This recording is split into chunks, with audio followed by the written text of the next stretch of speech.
I would say he does, yes. He definitely gets, he doesn't really know who he can trust or not. And new people, if they're in his territory, he sees as a threat. So, and then he has a little brother here. His brother also picks up on that behavior. Oh, yeah, he gets... Yeah. He absorbs it.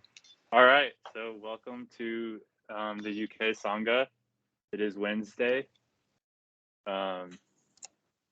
It's good to see everyone here.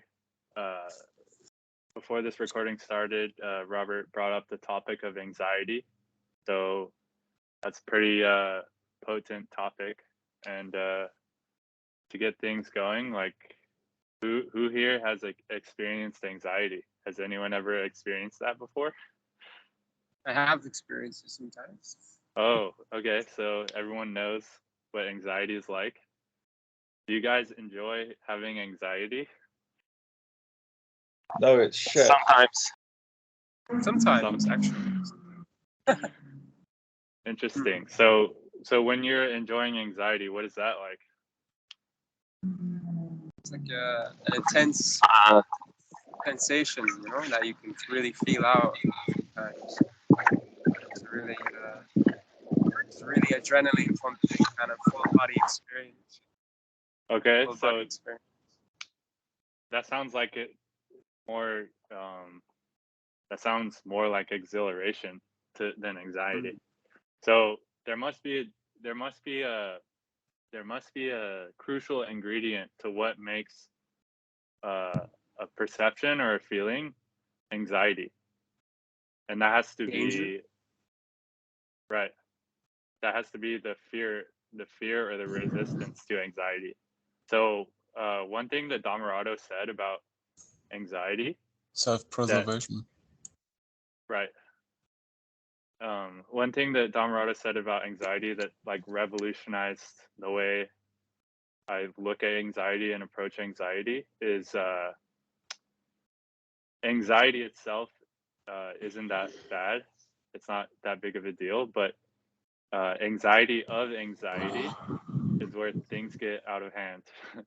So when you have anxiety of anxiety, it sort of creates a exponential feedback loop that kind of spirals out of control into something that's terrifying.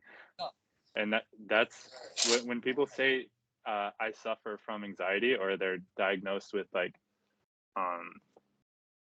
I forgot the medical term, but diagnosed with generalized anxiety disorder. Yeah, generalized anxiety. It's not that it's because they experience anxiety, because everyone in the world experiences anxiety. It's because they have anxiety of anxiety. So So when they get the initial stimulus of anxiety, I don't know, something happens, some fight or flight response automatically kicks in, or you can catch it. You go, oh crap, I have this terrible feeling of anxiety, and I'm deathly afraid of this feeling. And then what am I going to do? And so it's going to create even more anxiety, and it's just going to reinforce that sort of habitual pattern of the mind to go down that rabbit hole of anxiety and terror and fear and trepidation and confusion. So it's the brain is built, the mind is a sum total of its habits. So the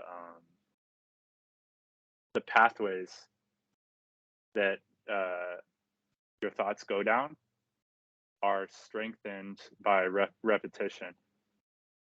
So if you have the initial anxiety stimulus, and your habitual response to the initial anxiety stimulus is to just keep throwing gasoline on the fire, so to speak, you're going to just habitually reinforce feeling anxiety.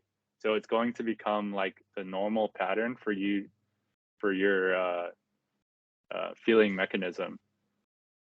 So the only way to stop it is not to make a rule that you never should experience anxiety, but all you have to do is stop being afraid of the feeling of anxiety and realize what it actually is just a feeling. It's simply that. There's no like danger in the feeling of anxiety. There's like literally nothing wrong with anxiety itself. Oh. Like the actual feeling of anxiety is just a feeling. And it can't hurt you, except for when you're afraid of it, it would just get worse and worse. So once you stop the feedback loop by just not being afraid or not being anxious of anxiety, the anxiety train will begin to lose speed. So the train of anxiety is fueled by itself.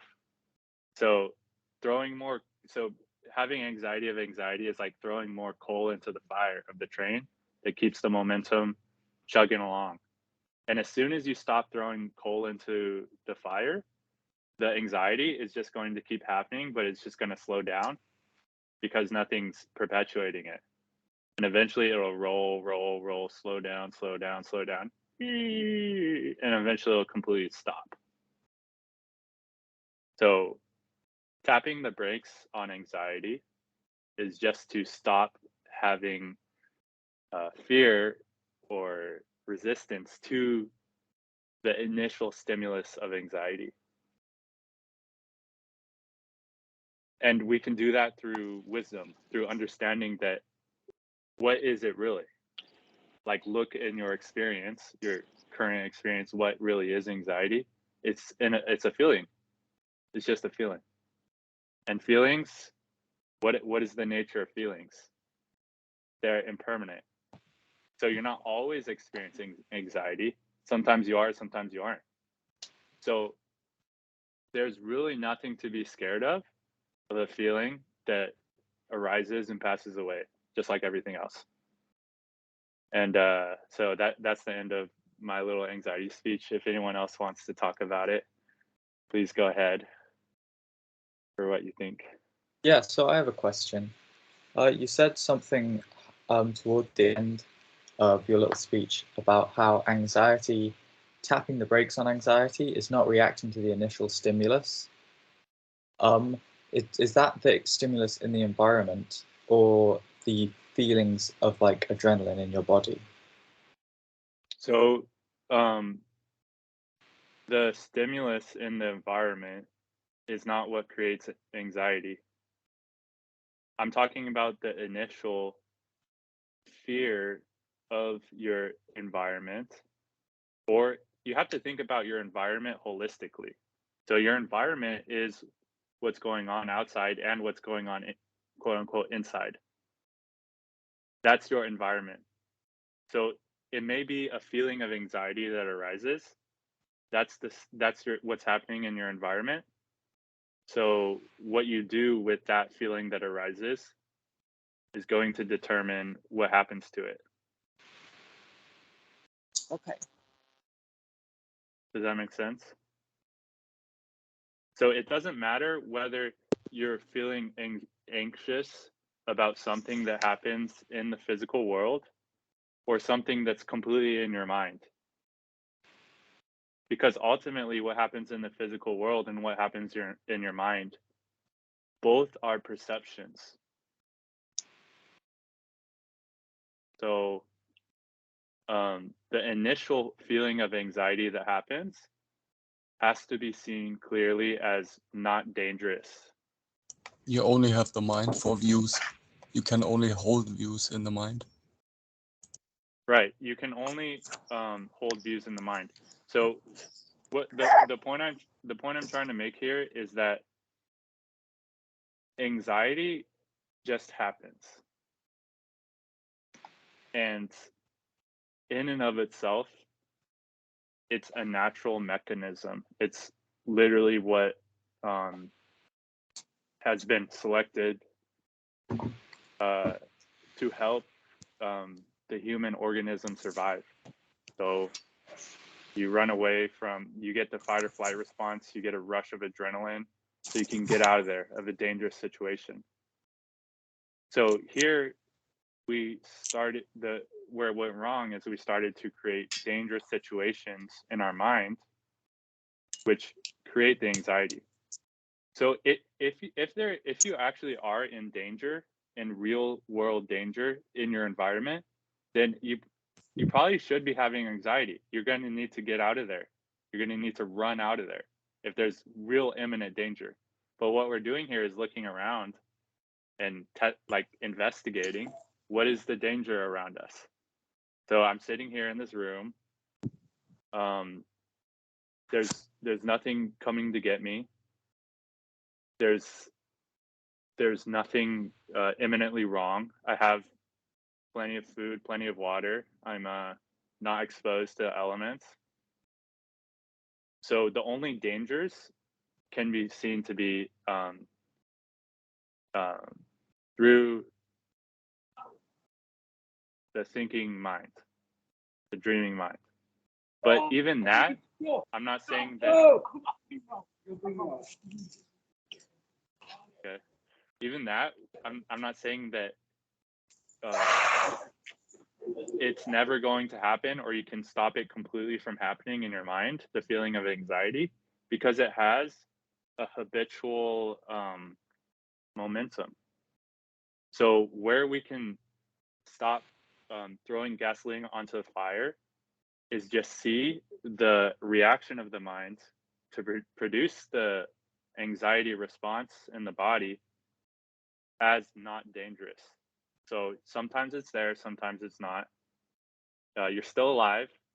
We've all experienced anxiety, really bad anxiety before, and we're still sitting here completely fine.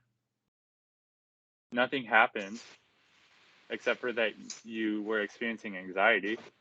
So now we can begin to look at things, look at anxiety itself as nothing to be afraid of. So when it does arise, we don't continue to throw gasoline onto the fire and further fuel that pathway of the mind to go down. Does that make sense, Robert? Yeah. So we'll have the initial reaction, which is our body's natural automatic reaction to something scary, like a real threat, but then the mind will blow it out of proportions, and that's what creates the really significant symptoms of anxiety that we like continue to feel sort of in our day-to-day life, that we know are unnecessary, but we can't get rid of them. So what is the real threat that you're encountering? I don't know. I don't really have one. Right. I'm quite safe. Yeah, so like that's what I'm saying, is that there's nothing to be afraid of. Like if you walk outside and someone starts running at you with a knife, I mean, you probably should have some anxiety and probably get out of there. Start sprinting. Definitely. You know, you need their heart to start pumping. You need to start sprinting as fast as you can. But that's completely healthy, natural reaction. So that's rational anxiety. But what happens is that because that reaction of anxiety has been so evolutionarily successful, so the humans who had more anxiety got out of danger more frequently than the ones that didn't. So that mechanism has become super sensitive and reactive for modern humans who don't face the same problems. So what we can do now is use something else that we've have developed, our intellect and our wisdom, to see the problem clearly, deconstruct it, and ultimately end it. Because the anxiety response can be skillfully played with to reduce it, and then ultimately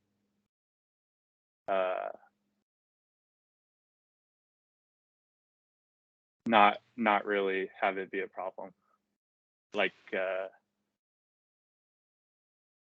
just because you're not afraid of anxiety itself.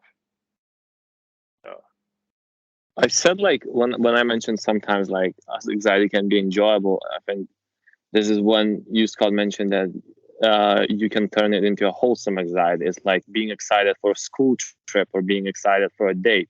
It's just seeing that unrealistic, unsafe feelings, because anxiety arises when you're not feeling that safe. You're feeling like your survival is at risk, when in reality, nothing is going on if you would do a bit of investigation. But anyways, it all comes down to just getting relaxed yourself initially to do that kind of investigation, right? So when we see that school trip coming up or that big meeting coming up and we can see that anxiety, we can instantaneously just take a breath, relax, and then we can see that there's nothing at risk here. There's no threats, no snakes, no tigers, nothing going on. That's a very excellent point. So yeah, that date that you're about to go on, or that interview, or that meeting, or that person you don't like that you have to deal with tomorrow, all of that stuff is not really there right now. So that has to be seen as a product of the dreaming mind. And the thought about those things is just a thought about those things that's appearing and disappearing right now. So when those things happen, you can deal with them when they happen. You kind of have to take an existential approach to life, where all that there is to life is what's right in front of your face at any given moment. And you can handle what's right in front of your face at any given moment. And that's all you need to handle. There's nothing else. There's really nothing else. Which means also that you stay open. You don't close up and solidify anything else, because we are trying to work from a place of wisdom and not another layer of delusion. Yeah, by far, like, the best thing that ever worked for me was putting myself in like an environment where I was constantly surrounded by people, and there was no way I could go back into like solitary or in the shell, you know, like I was basically forced myself out of the shell.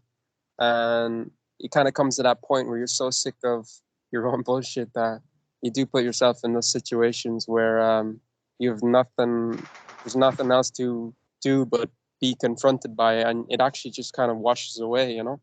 It just washes away when you're just with it for a period of time, a certain period of time. It's almost like you're unaffected anymore. It's like there's no wind, so to say, with anxiety. But definitely, like, there's definitely like a big, you know, fish, you know, there's big sea monsters lurking there in certain situations. Certain appearances can bring forth intense anxiety, and you're like, wow, you know, sometimes anyways.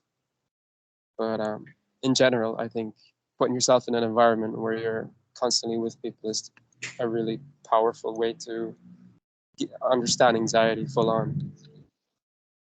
What I wanted to connect is just like, sorry, Scott, just I wanted to connect is, have you guys ever been so excited about like going on vacation or anything in life? That is the same anxiety that you feel when you're threatened by something as well. It's just you changed your thoughts about it. It's still an unknown scenario. Like, I'm going on vacation, I don't know how is the place gonna be, or what am I gonna do there. It's still anxiety feelings arises, but you're looking at it with more wisdom. You're looking from a different lens of view. So you're kind of excited and you're enjoying that anxiety, so it doesn't overwhelm you. You're not adding fuel to it, as in making it to a boogie monster, as Scott said, adding fuel. You're not creating more negative patterns towards it. That's about it. So, okay, so yeah, that's another way you can deal with it. Is so essentially what anxiety is, the actual feeling of it is made out of sensations, right? Kind of energetic sensations that's going on somewhere in the chest. So can we play with this visceral experience? You know, it's an energetic feeling. that's not inherently good or bad. So it's when we dislike it or when we want it to go away, it's when it's like unbearable, and when it keeps going, keeps getting worse and worse.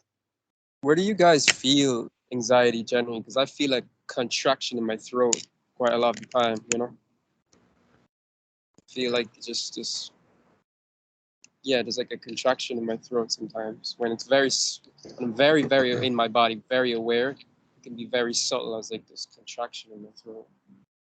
Oh, I feel it in my gut. That's where it goes really, really fast.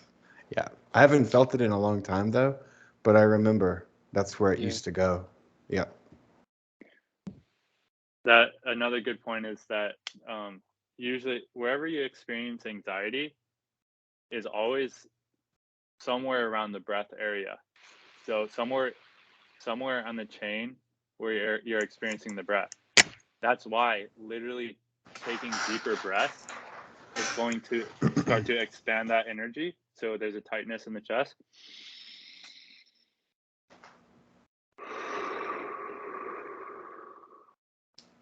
The sensation and the tension of that anxiety is a sensation in the chest. So when you take a deep breath and you expand your chest, that sensation too expands. And when you release your breath, that sensation releases too. So literally, it's a physical process of anapanasati. So when you're taking shallow breaths, that tension is kind of surviving like a parasite. It's going unnoticed. It's kind of lingering in the background, and like the breath is just, it's leaching off the breath. It's like making your breath shallow. So like how to play with this feeling is literally taking a deep, invigorating breath, and then it's going to expand and release with the breath. And you're going to start to get other sensations in the body that sort of start to dissolve and equalize the feeling of anxiety. Because if you're feeling anxiety in your chest, well, you're also feeling the sensations of your butt against the chair. And you're also feeling the wind blowing past the hairs on your arm. And you're feeling the shirt against your skin. So all of these things are completely either pleasant or neutral. But the anxiety is the one that you don't want. So it becomes the problem. So taking deep breaths, you start to expand the sensation and you start to experience other sensations. It really is a physical process. That's why exercise makes a huge difference. Because when we exercise, we are forced to take deeper breaths and we are forced to experience the body in its totality. And that starts to bring you out of the dreaming mind, the feedback loop of the worrisome thought and the worrisome feeling perpetuating each other and spiraling out of control. So taking deep breaths, becoming grounded in the moment, is the way out of anxiety. For me, that tension reminds like of constipation. Have you ever been like really constipated, sitting on a toilet, like, and that's the sensations that you get in your body when you just need to take a shit with your body, you know, just take a breath, take a shit. That's how I see it. So like the negative feelings is just like a kind of constipation, right? You could think about it this way: everybody poops, right? So don't be afraid of pooping. It's okay. Like literally everyone in the world will get feelings of anxiety here and there. If you are a human and you have a human body, the natural response of anxiety will arise and pass away. It's just what we do with that initial response of anxiety that either blows it out of proportion or lets it pass like a cloud in the sky and lets it just be part of the the whole spectrum of experiences that are impermanent. So we can start to see with wisdom what the real nature of the feelings are. Well, sometimes I worry, what if I have just, because I don't think we all have the same level of anxiety. I'm so constantly anxious, so much throughout the day about so much. What if I just have too much anxiety for this to work for me? Yeah, so for you, so some people, the train might be going slower and the train might slow down quicker and then come to a stop faster. But in your situation, the train is going really fast and it has a lot of momentum. Yeah. But the prescription is still the same. For the train to stop, the only way it's going to stop is to stop feeling it, or stop being afraid of anxiety itself, and making not see it as a problem. That it's okay. It's okay to have anxiety. And then the train's going to keep going. It's going to slow. It's going to keep going, but it'll start to slow down. Okay. Because there's nothing that's perpetuating it. Now, someone who has a little less anxiety, the train will come to a stop faster because there is less momentum. It's just the law of nature, the way momentum works and the way energy works. So a system with more energy will take longer for that energy to dissipate and equalize with its environment. Less energy, there's less to transfer. But the response to our anxiety still is the same, and it still works. Does that make sense? Mm-hmm. I wanted to say, like, seeing anxiety a lot of times, I mean, for me, previously I used to be like very anxious person, like had crippling social anxiety, like couldn't go outside, like be around crowds, even going to supermarket. And eventually you become quite good at noticing it. The more you experience it, the better you become at noticing it. So it's almost there like for a reason for you to see it. And when you start seeing it and you have correct practice, you actually know how to put on the brakes now. So now it doesn't get out of control going like 1,000 kilometers per hour. Now it's maybe going 900 kilometers per hour and 800, 700. And then over time, it becomes easier and easier until it's like just one of those like slow moving trains that kids jump on, and you're just enjoying it. Woo! Just riding like my little dudes, Yeah, so whatever way you can sort of look at this that takes the terror out of the actual feeling of anxiety is the right approach. So like it's just it's like it's our mind tricked ourselves into feeling anxiety, so we can literally use mind tricks to stop feeling anxiety, because that's how we stop. So whatever like mental kung fu you do, or series of concepts that you do to make anxiety not terrifying, is going to work. But even better than that, literally taking deep breaths, playing with the sensations, and seeing that anxiety itself is not a problem. It's literally sensations that are expanding and contracting, appearing and disappearing.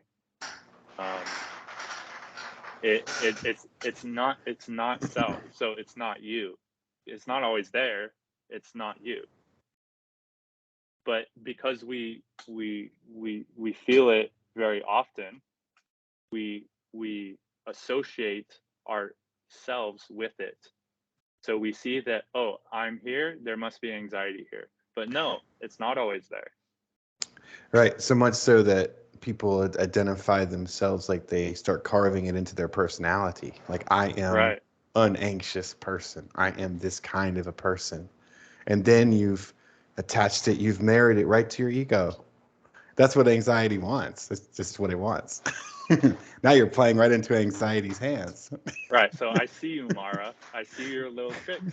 Okay. I'm wiser to your tricks now. I'm no longer a fool of Mara's tricks. I'm no longer a fool of the cycle of it. I can see it when it happens. I can see what it's trying to do to me, and I can see where it wants me to go down. And I'm just not gonna go down it anymore. I'm gonna stop. and just see it for what it is. It's Mara playing games, the magic trick of anxiety, of fear, of confusion. It's like a sleight of hand. Okay, you're like, oh, what happened? But if you become wiser to it, you can see the game of it, and you can gamify this. Yeah. Gamify. You could destroy it. That's right.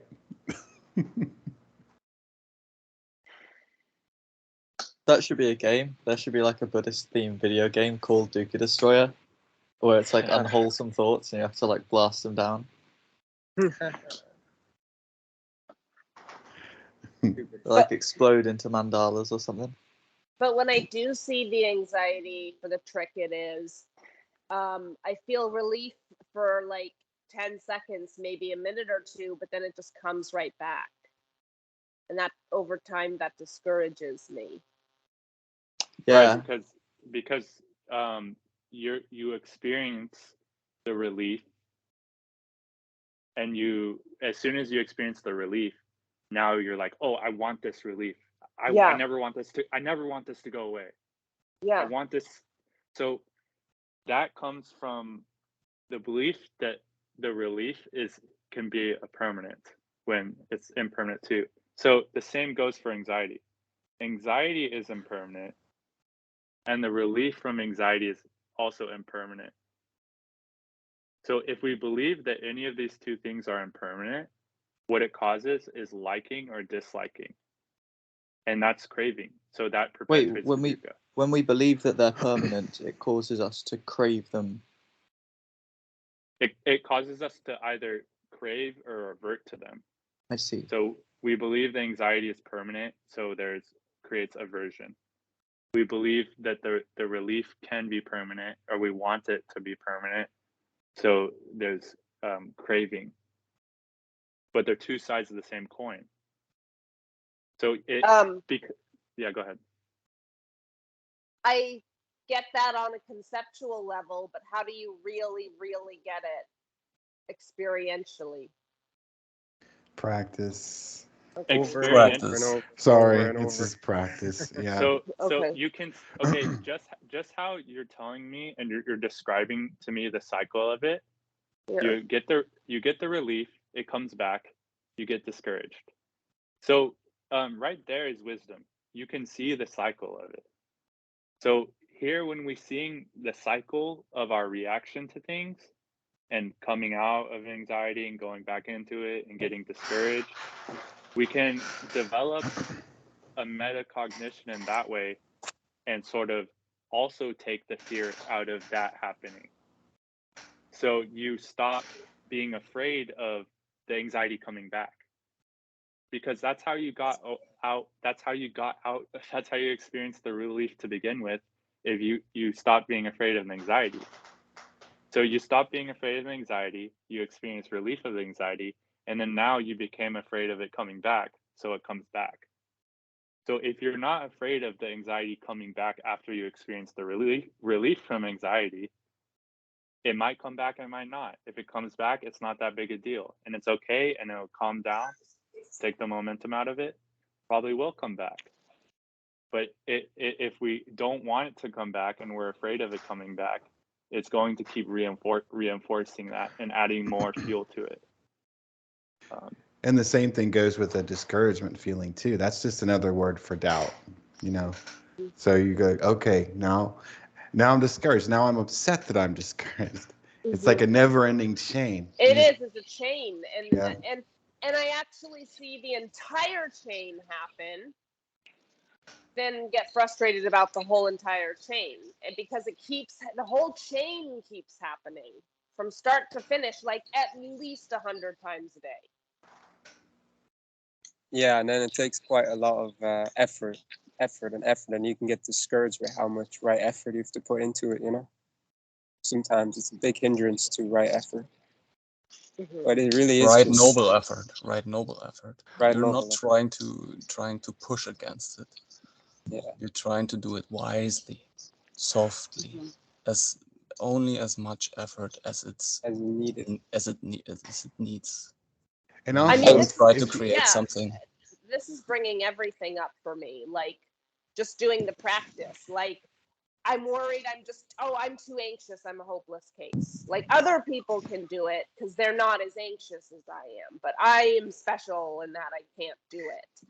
And then I go down that whole chain. It's like a whole bunch of different chains of all the unwholesome thoughts I've ever had in my whole life coming up every single time. And we just toss them out one at a time instead of focusing on all of them. That's right. Carl's got it. Instead of looking at it like this big, heavy chain of like adding more negative, unwholesome thoughts, each one arises in turn, right? So if you can recognize it as just one link at a time, okay, there's discouragement. Okay, all right, let's sit with that for a moment rather than jumping right to the next one. You know, recognize that for what it is, and then get some relief from that. Okay, then another thought may arise that you feel is linked to it, but it's still just every present mind moment.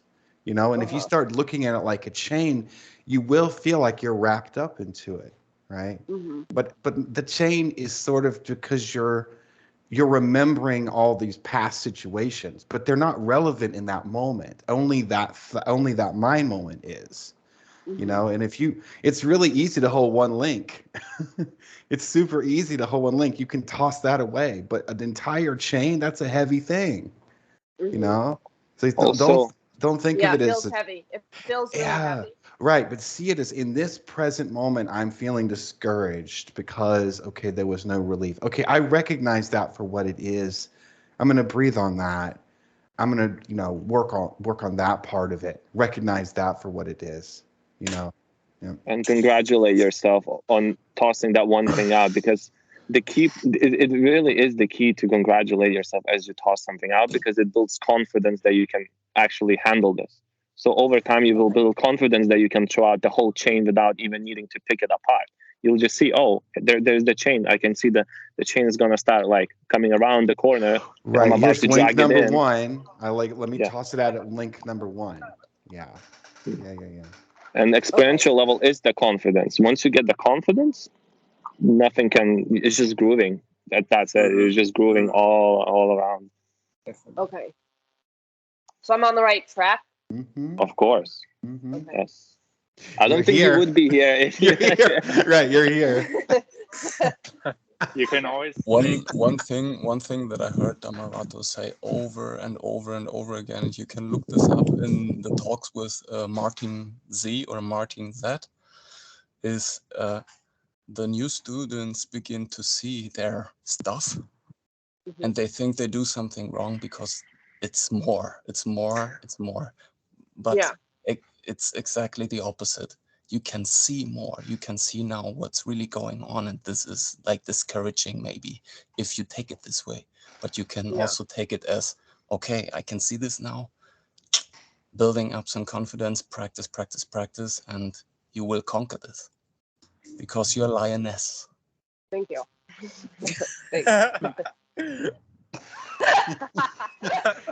Wow. That was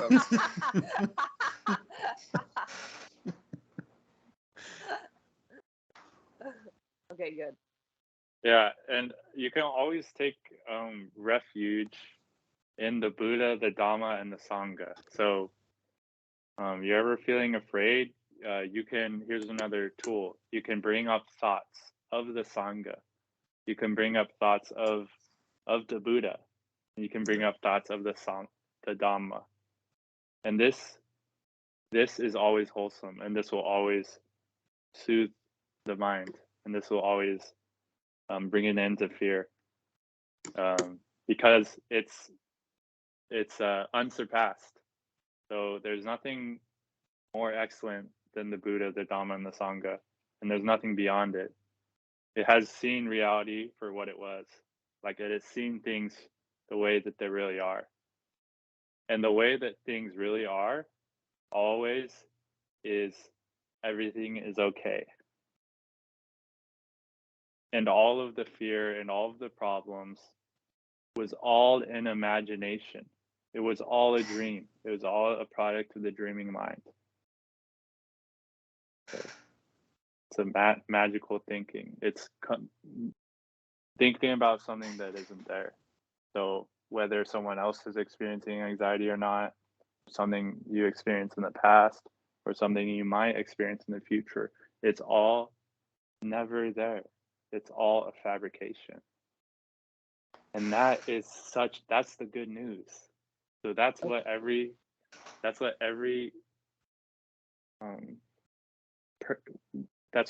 wisdom is speaking from, whatever tradition it's coming from.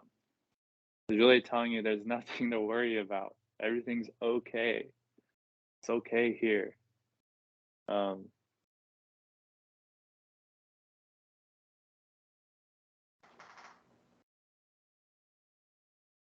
And then we can really start to enjoy that revelation that everything's okay. You can breathe. There's a weight off your chest. All of it. Everything is fine. And now good feelings will start to arise. And the good feelings is the root to all of the jhanas and all of that kind of stuff. And you can start to see, wow, but this is a game too. How good can I really enjoy this? How good can I really feel? How much can I just sit here and like soak it up as much as you can? Because why not? That's what life is, to be enjoyed. Hakuna Matata.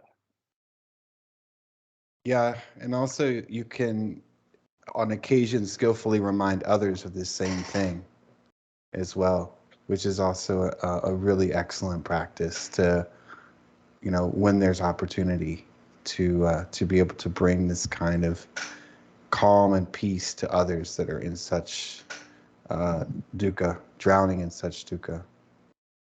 Yeah, so like in these conversations, for example, what are we doing? We're literally talking about the Dhamma, and we're talking about how things are, and we're talking about how to deal with these hindrances and how to deal with anxiety. This is a completely wholesome activity of the mind. So every mind moment you're talking about the Dhamma, every mind moment you're thinking about the Dhamma, you're free from hindrance in that mind moment. That's literally the profound transformative quality of these Sangha calls. Because if you're here in the Sangha call, you're here in the Sangha call. You're not anywhere else.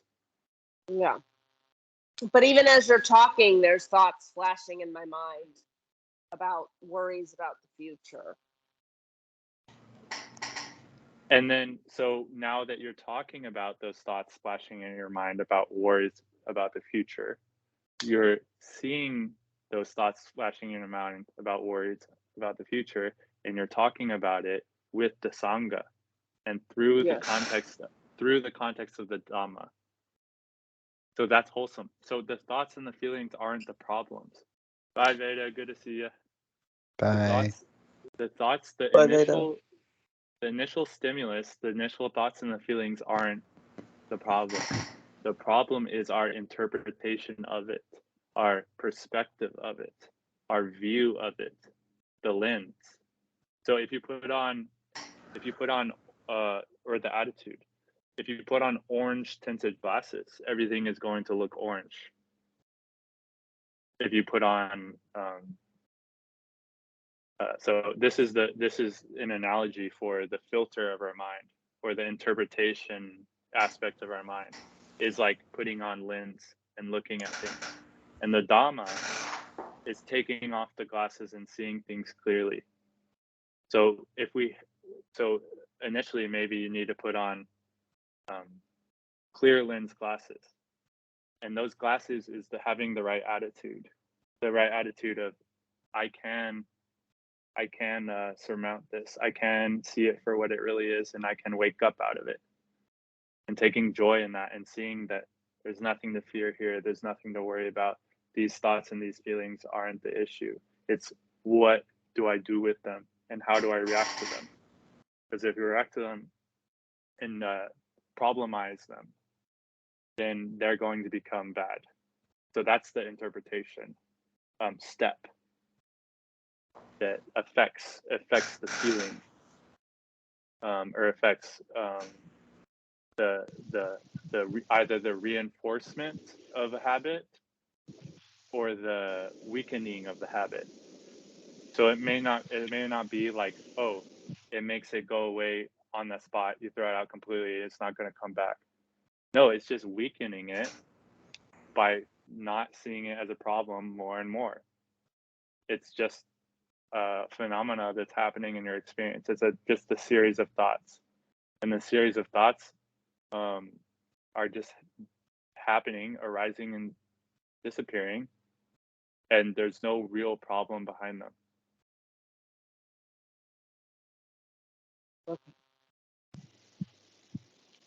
Yeah, essentially, I think seeing thoughts is as something you say you're seeing thoughts, so it's already like out there, that it's not part of the self.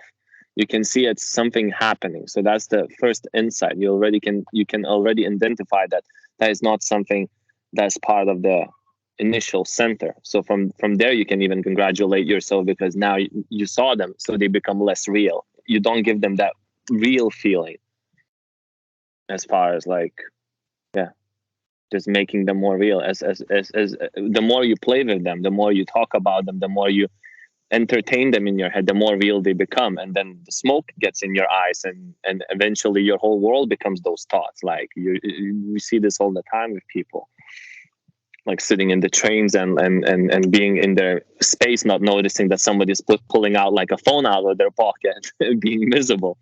And that's what happens when people don't pay attention to what's really going on. Yeah, so if you have the thoughts in the room, so the thoughts are going on somewhere in your experience, Yeah. but also your experience in the room. Don't forget about the room. So the thoughts get blown out of proportion and become way bigger of a deal and way bigger of a problem when we kind of like go into them and we forget about all the other stuff that's going on, and that goes into that feedback loop. So the skill that we can develop is see that there's tons of information that's flooding into our perceptions or our mind or whatever you want to call it, and these informations or the sensations range from pleasant, neutral, or unpleasant.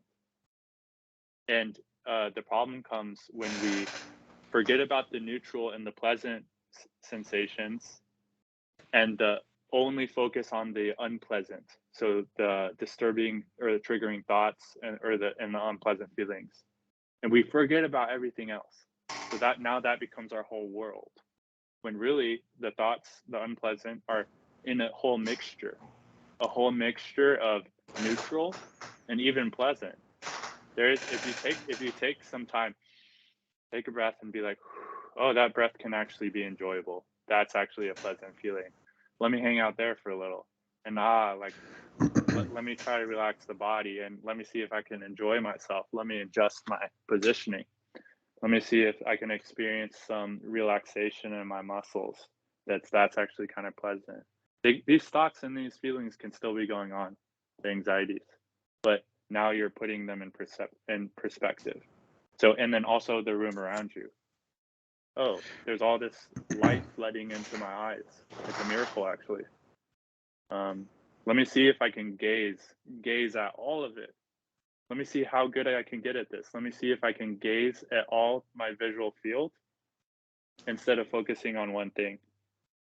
That's a ton of information, and that's a ton of mind moments that are going to be occupied by the wholesome, by the reality of your situation.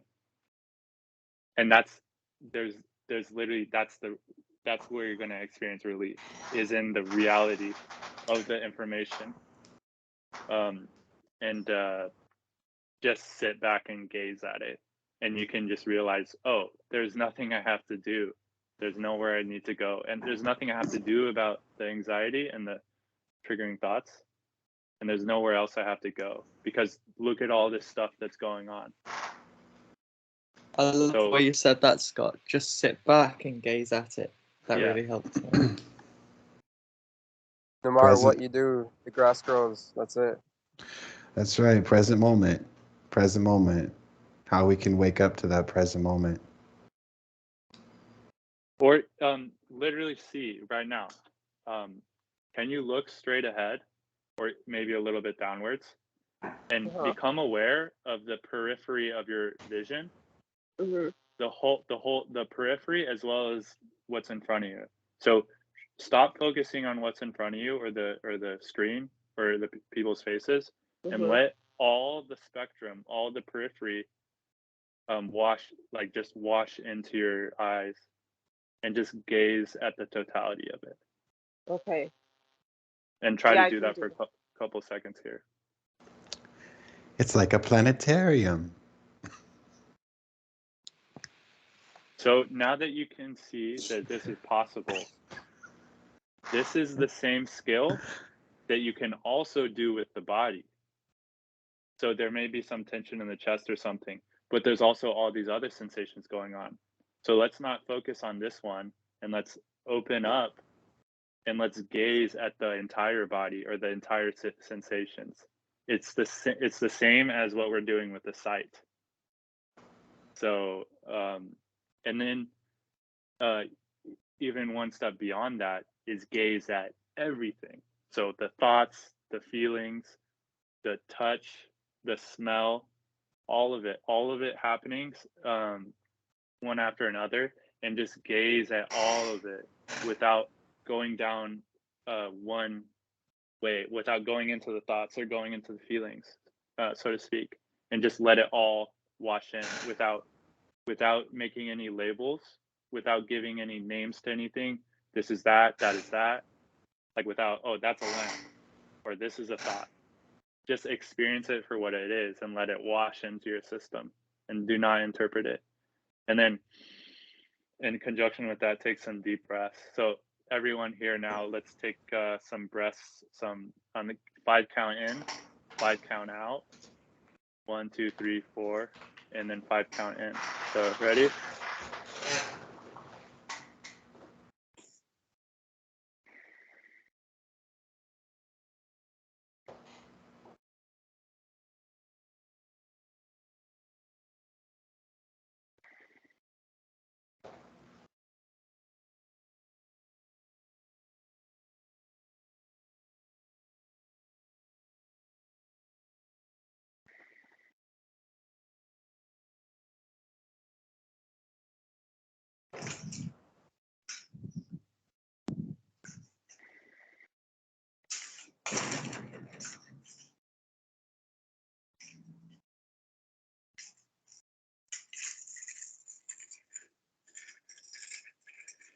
Okay.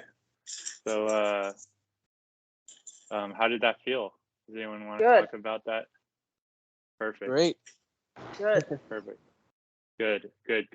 So this is the skill. It feels good. And what is that feeling? That's sukha. Okay. That's sukha. So that's the skill we're developing, is to be able to relax, and then these pleasant feelings will start to arise, and hey, this isn't so bad after all. And then once you get safe, you find that safety, you find that fearlessness. Now things are going to get really good. So there's going to be this rapturous joy that arises out of the safety that you found, or the pleasant sukha that you found. And that rapturous joy is just another thing to play with. It's just an impermanent thing called PT. It's like, yippee, woohoo, that this actually works. Like this is actually an experiential thing that works, and it is dukkha dukkha nirodha. And then it come back down, you come back here into let me soak up it feeling good again.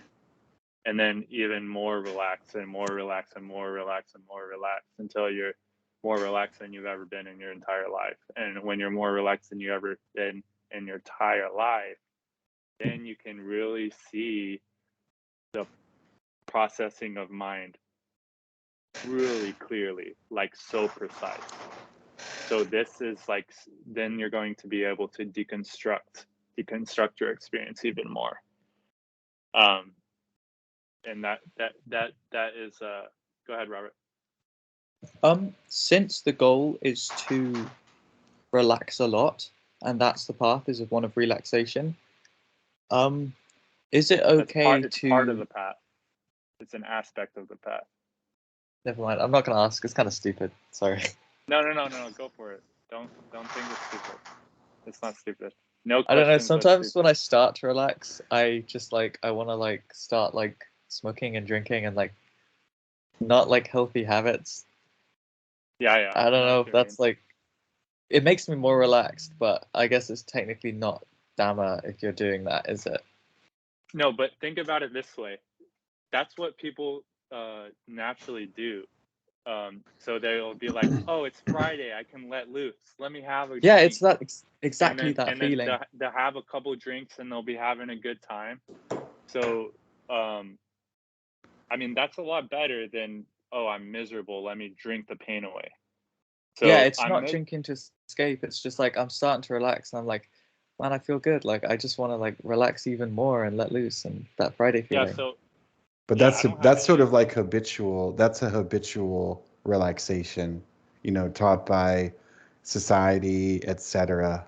And we have to think of it as, is it wholesome relaxation, or is it unwholesome relaxation? I think that's a question that I would ask in that situation. So I wouldn't be in the habit of making any rules. I don't see the problem with having a couple beers if you want to, in moderation. That's nothing. Or if you want to smoke a little weed, go for it. I mean, but you realize that you're not going to. It's not those things that you're deriving the pleasure and the relaxation out of. Right? The pleasure and the relaxation came out of your own capacity or your own skill. Okay, but here's the thing is, I start to relax, I have those thoughts, and then normally what I'll do is I'll resist those, so I won't do those things, but then I become tense again because now I'm resisting the part of me that wants to go do those things. Yeah, so do you know what I mean? That's totally anti the problem. So that's another rule that you're making for yourself. Isn't it just craving though? Yeah, I guess. Yep. But like, if I resist the craving, then I'm not relaxing anymore. Yeah. Then I'm tensed up and I feel anxious because I'm having to resist it. So the goal here is not to tense up and not to feel anxious. So I'm not going to give you a rule and tell you that drinking is unwholesome or smoking. That's absurd to tell you that drinking or smoking weed is unwholesome. There's nothing inherently wrong with it. It's the motive behind it, whether it becomes a problem or not. So when people are perpetually smoking or drinking to escape their problems, that's when it becomes a problem. Okay. So I'm not going to make any rules here.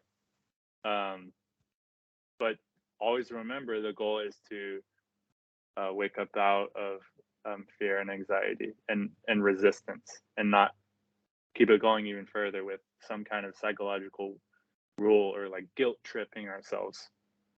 Don't guilt trip yourself. It doesn't lead anywhere. Okay, everyone. I have to head out now. It's been a joy seeing everyone, and it's been a pleasure talking with you guys. And I hope to see you guys soon. And remember to breathe. Bye, Scott. Goodbye, Scott.